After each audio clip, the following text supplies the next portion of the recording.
जय सिया राम। आज हम जानेंगे फाल्गुन मास की अमावस्या कब है। फाल्गुन मास की अमावस्या तिथि कब से कब तक है और इस दिन स्नान दान का क्या महत्व है, पितृ तर्पण पूजा विधि क्या है और फाल्गुन मास की अमावस्या के दिन कौन सी चमत्कारी उपाय को अपनाएं। फाल्गुन मास की अमावस्या के दिन हमें क्या करना चाहिए, क्या नहीं करना चाहिए, इन सब के बारे में आज हम जानेंगे। तो वीडियो के अंत तक बने रहें। चलिए वीडियो को शुरू करते हैं। हमारे सनातन धर्म में अमावस्या तिथि का बहुत ही विशेष महत्व होता है। इस दिन साधक पवित्र नदी में स्नान करते हैं और दान धर्म के साथ साथ अपने पितरों के लिए तर्पण भी करते हैं, क्योंकि इस दिन तर्पण के लिए ही खास माना जाता है। अमावस्या के दिन तर्पण करने से परिवार पर पूर्वजों का आशीर्वाद भी बना रहता है। वैसे में फाल्गुन मास की अमावस्या तिथि के दिन गंगा स्नान दान करने से भी मोक्ष की प्राप्ति होती है और इस दिन के अमावस्या के दिन चाहे तो काल सर्प की पूजा भी करा सकते हैं। वैदिक पंचांग के अनुसार 9 मार्च के दिन शनिवार को शाम 6:17 से फाल्गुन माह के कृष्ण पक्ष की अमावस्या तिथि का प्रारंभ हो जाएगा और इसका समापन 10 मार्च दिन रविवार को दोपहर 2:29 पर होगा। ऐसे में उदया तिथि के आधार पर फाल्गुन मास की अमावस्या तिथि रविवार को ही मनाया जाएगा, क्योंकि पितरों के लिए तर्पण दोपहर के ही समय में किया जाता है। फाल्गुन मास के अमावस्या के दिन श्राद्ध योग प्रातः काल से लेकर शाम 4 बजे तक और इसके बाद से शुभ योग भी बन जाएगा और उस दिन पूर्व भाद्रपद भी सुबह से लेकर देर रात तक 1:30 बजे तक यानी रहने वाला है। इसके बाद उत्तरा भाद्रपद नक्षत्र हो जाएगा। फाल्गुन मास अमावस्या तिथि में सर्वार्थ सिद्ध योग भी बन रहे हैं। ऐसे में अगले दिन यानी 11 मार्च को सुबह 6:35 तक सर्वार्थ सिद्ध योग में चाहे तो पूजा कर सकते हैं। सर्वार्थ सिद्ध योग एक विशेष शुभ योग होता है। ऐसे में पूजन पाठ करना अति शीघ्र फलदायी होता है। जो भी मनोरथ के साथ किसी भी पूजन को किया जाए यानी किसी भी कामना हेतु कोई पूजन किया जाए तो उसका शीघ्र फल प्राप्त हो जाता है। यदि किसी कारणवश श्राद्ध पक्ष में किसी भी दिवंगत आत्मा के श्राद्ध न किया गया हो तो चाहे तो फाल्गुन मास के अमावस्या के दिन करके उनको तृप्त कर सकते हैं। फाल्गुन मास की अमावस्या के दिन पवित्र तीर्थों नदियों में देवी देवताओं का वास होता है।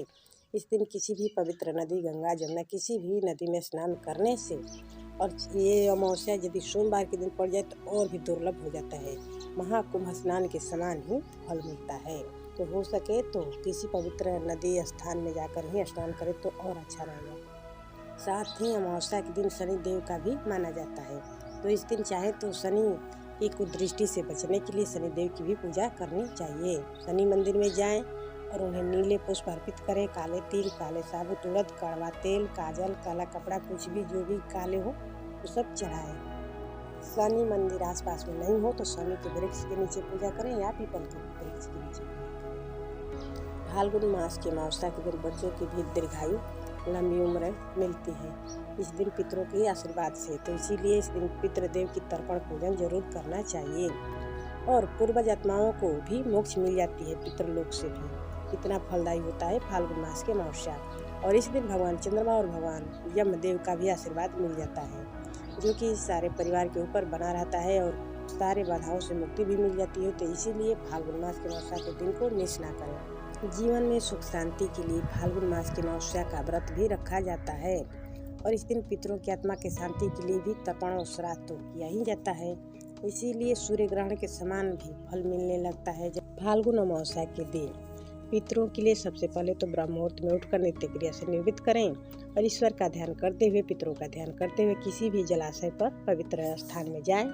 नहीं है तो जो भी है नदी तालाब उसी पर जाएं और जब तब दान आदि करने का विधान है उसके अनुसार करें। पहले तो पवित्र नदी में स्नान करें और उसके बाद ही पितरों का तर्पण करें, सूर्यदेव को अर्घ प्रदान करें, पितरों की मोक्ष प्राप्ति के लिए प्रार्थना करें और अपनी श्रद्धा अनुसार गरीबों को कपड़े, भोजन, धन इत्यादि का दान करें। ऐसा माना जाता है कि पितर इस दिन धरती पर आते हैं और अपने वंशजों से यही उम्मीद रखते हैं कि हमारे आज वंशज हमें तर्पण करेंगे और तर्पण करके हमें पितृलोक में विदा करेंगे। तो इसी के आस में लेकर वो धरती पर उस दिन संध्या के समय तक निवास करते हैं। इसीलिए अपने पितरों को प्रसन्नता है तो ऐसा जरूर करें और पितृ प्रसन्न होते हैं तो इस दिन सारे बिगड़े कार्य भी धीरे धीरे बनने लगते हैं और पितृ अमावस्या के दिन यानी फाल्गुन मास के अमावस्या के दिन या किसी भी अमावस्या के दिन चींटियों को भी आटा जरूर खिलाना चाहिए।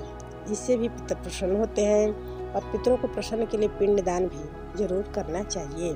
यदि हर अमावस्या पर ऐसा न कर सके तो श्राद्ध पक्ष में भी कर सकते हैं और फाल्गुन मास के अमावस्या के दिन भी कर सकते हैं। इस दिन भी श्राद्ध कर्म करने की विधान है।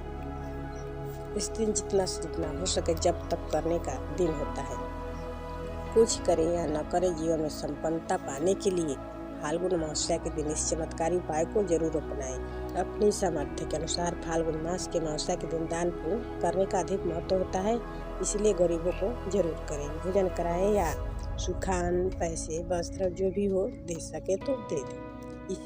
इस उपाय को करने मात्र से ही पितरों की कृपा बरसने लगती है और अपनी श्रद्धा शक्ति के अनुसार ही कपड़े, चीनी, शक्कर, अनाज जो भी हो सके वो भी दान कर सकते हैं।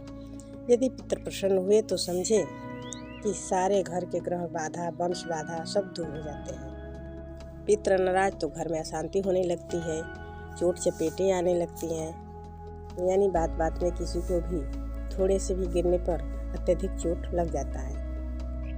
फाल्गुन अमावस्या के दिन पशु पक्षियों को भी दाना डालना चाहिए। पशुओं को कुछ खाने के लिए दे, पक्षियों को दाना डालें, चींटियों को भी कुछ भी मीठा चीज, शक्कर उकर जो भी हो डाल देना चाहिए। इस दिन पितरों के निमित्त यज्ञ हवन भी करने चाहिए अग्निदेव में, और ब्राह्मणों को भोजन भी कराना चाहिए। भोजन नहीं करा सकते हैं तो सूखे अन्न, वस्त्र, कुछ भी द्रव्य जो भी हो दे सकते हैं। इन 5 चीज़ों को जरूर करना चाहिए। इस दिन पीपल वृक्ष की भी पूजा करनी चाहिए। पितृदेव को प्रसन्न करने के लिए पितृ स्तोत्र का भी पाठ कर सकते हैं या पितृदेव के मंत्रों का भी जप कर सकते हैं।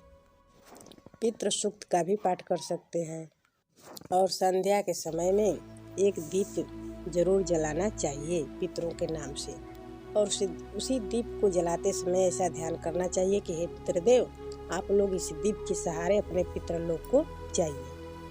चाहे तो उस दीप को पीपल वृक्ष के नीचे भी जला सकते हैं, बाहर कहीं भी, नहीं तो घर के छत पे दक्षिण दिशा की तरफ भी जला सकते हैं। तो देव नाराज हो गए तो थोड़ा चल सकता है, लेकिन पितृ नाराज हो गए ना तो जीवन के सारे कार्यों में बाधा ही बाधा ऊपर होने लगती है। आज के लिए बस इतना ही। अगले वीडियो में फिर कोई नई जानकारी के साथ उपस्थित होंगे। तब तक के लिए जय श्री राम, धन्यवाद। प्लीज लाइक, शेयर, सब्सक्राइब जरूर करें।